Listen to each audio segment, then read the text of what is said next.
Assalamualaikum warahmatullahi wabarakatuh. Kami dari kelompok 6 akan menjelaskan tentang anatomi fisiologi sistem saraf. A. Pengertian saraf. Sistem saraf merupakan suatu struktur yang terdiri dari komponen-komponen sel saraf atau neuron. Sistem saraf pada manusia memiliki sifat mengatur yang sangat kompleks dan khusus. B. Bagian sistem saraf.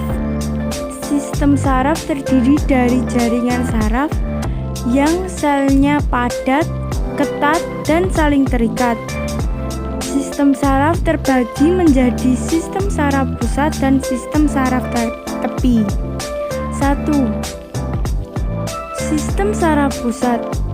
Sistem saraf pusat berfungsi menerima informasi dari semua area tubuh dan kemudian mensinkronasikan ke semua arus lalu lintas tersebut untuk menghasilkan respon tubuh.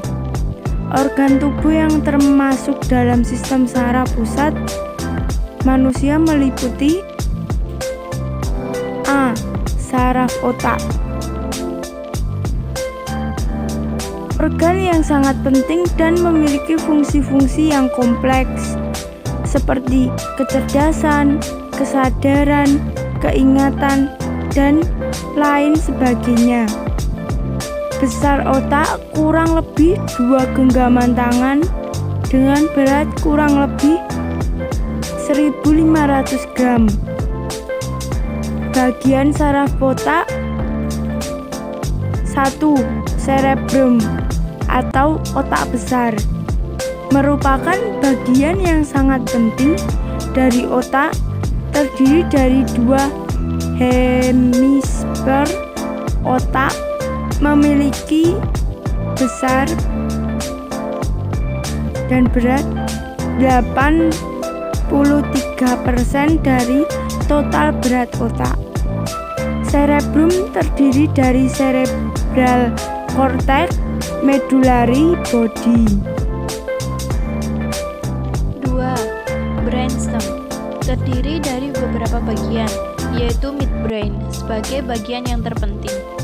Midbrain terletak di antara diencephalon dan pons, yang merupakan tempat untuk relay impuls cerebral cortex ke pons dan spinal. Bagian sistem saraf selanjutnya adalah yang ketiga, diencephalon, membentuk pusat inti dari otak depan yang dikelilingi oleh banyak belahan otak, terdiri dari talamus dan hipotalamus. Yang keempat, cerebellum atau otak kecil, terletak di belakang kepala dekat dengan leher, ujung atas, dan memiliki fungsi untuk mengontrol kontraksi otot, postur, dan keseimbangan. Selanjutnya, sel saraf neuron. Yang pertama, dendrit. Kebanyakan dari sel saraf memiliki banyak dendrit yang merupakan perpanjangan atau percabangan dari badan sel. Dendrit seperti halnya hanya ranting pada pohon yang merupakan percabangan dari dahan pohon. Dendrit berfungsi sebagai penerima rangsang, memperluas area untuk menerima sinyal dari sel saraf lain. Dendrit juga berfungsi mengantarkan sinyal ke badan sel. Yang kedua, badan sel atau the cell body. Ukuran diameternya yaitu 5-140 mm. Namun semua sel saraf hanya memiliki satu inti sel yang dikelilingi oleh sitoplasma. Kandungan sitoplasma pada sel saraf tidak berbeda dengan sel-sel lain pada umumnya. Badan sel merupakan tempat proses dari impuls yang diterima oleh ujung-ujung saraf. Yang ketiga, akson. Setiap sel saraf hanya memiliki satu akson yang memanjang dari daerah berbentuk kerucut pada badan sel.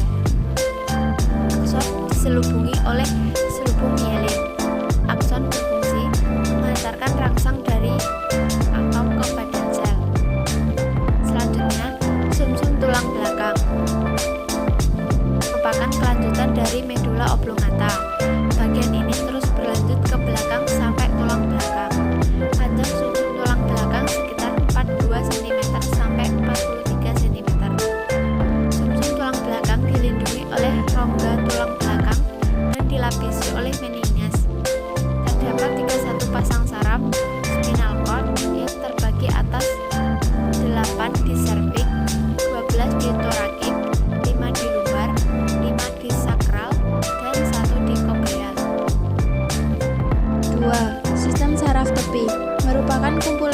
saraf lanjutan dari otak dan spinal cord.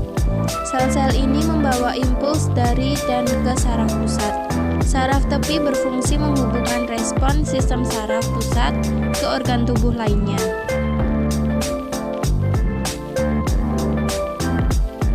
1. Sistem simpatik mengatur respon perlawanan dari dalam ketika ada ancaman. Sistem ini mempersiapkan tubuh untuk mengeluarkan energi dan menghadapi potensi ancaman di lingkungan. 2. Sistem parasimpatik. Sistem berguna menjaga fungsi tubuh normal setelah ada sesuatu yang mengancam. Selanjutnya, sistem saraf somatik terdiri dari serabut saraf perifer yang berfungsi untuk mengambil informasi sensorik atau sensasi dari organ perifer seperti kulit dan nantinya dibawa ke sistem saraf pusat. Pada saraf ini terdiri dari saraf motor yang keluar dari otak dan membawa pesan untuk menggerakkan tubuh yang dibantu oleh otot rangka. Kelainan sistem saraf. Yang pertama, meningitis. Infeksi yang menyebabkan peradangan pada selaput atau membran otak dan saraf di tulang belakang. Jenisnya berupa meningitis bakterialis dan meningitis virus. Gejala dapat berupa muntah-muntah, sakit kepala parah, leher kaku, demam tinggi, hingga muncul bintik-bintik merah. Cara mencegahnya dengan melakukan vaksinasi tiap 3 tahun untuk anak-anak dan 5 tahun sekali untuk dewasa.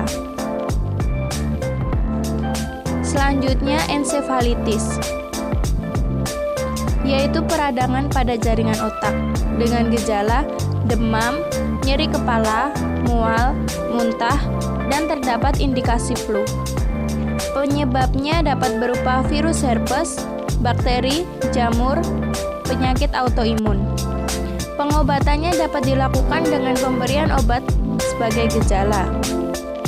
Selanjutnya, abses otak atau cerebral, berupa kumpulan nanah yang terbungkus oleh kapsul dalam jaringan otak, disebabkan oleh bakteri dan infeksi. Gejalanya berupa koordinasi otak yang buruk. Deteksi dapat dilakukan dengan tes laboratorium CT atau MRI.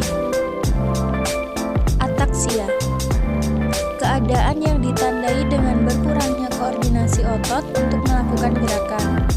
Penyebabnya berupa trauma otak dan saraf tulang belakang, serta oksigen terganggu. Gejalanya berupa goyah saat berjalan dan kehilangan koordinasi otot. Pengobatannya dapat dilakukan dengan terapi fisik dan okupasi. Dan yang terakhir adalah hidrosefalus,